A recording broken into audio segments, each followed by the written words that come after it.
بارش کی ایک سرد رات تھی۔ علی اپنے موٹر سائیکل پر گاؤں جا رہا تھا کہ اچانک راستہ بھول گیا۔ موبائل میں سگنل بھی نہیں تھے۔ دور سے اسے ایک پرانی ویران حویلی نظر آئی۔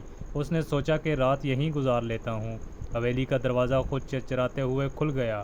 اندر ہر طرف گرد، ٹوٹا ہوا فرنیچر اور مکڑی کے جالے تھے۔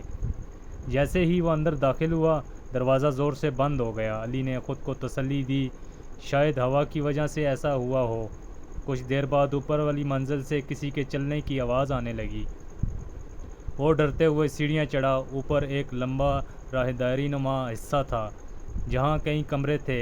سب کے دروازوں پر نمبر لکھے تھے، لیکن آخری کمرے پر صرف ایک جملہ لکھا تھا: اس دروازے کو ہرگز مت کھولنا۔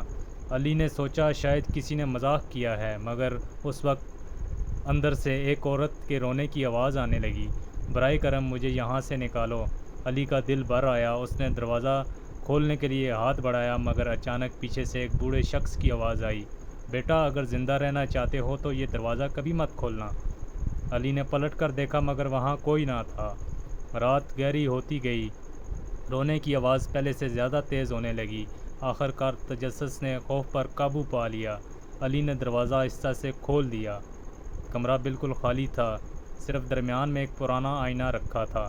جیسے ہی علی آئینے کے قریب گیا، اس نے اپنا عکس دیکھا، مگر عکس مسکرا رہا تھا، جبکہ علی کے چہرے پر خوف تھا۔ اچانک آئینے والا علی باہر نکل آیا اور اصلی والے علی کو اندر کھینچ لیا۔ آئینہ دوبارہ خاموش ہو گیا۔ صبح جب سورج نکلا تو گاؤں والوں نے دیکھا ایک نوجوان حویلی سے باہر نکل رہا ہے۔ وہ بالکل علی جیسا لگ رہا تھا، لیکن اس کی آنکھیں مکمل سیاہ تھیں۔ وہ ہلکی سی مسکراہٹ کے ساتھ بولا: آخر مجھے ایک اور جسم مل گیا۔ اس دن کے بعد جو بھی مسافر اس حویلی میں رات گزارتا کبھی واپس نہیں آیا۔ اور آج بھی کہتے ہیں کہ اگر آپ اس حویلی کے آخری کمرے کے سامنے کھڑے ہوں تو اندر سے کوئی آہستہ سے کہتا ہے: برائے کرم مجھے یہاں سے نکالو۔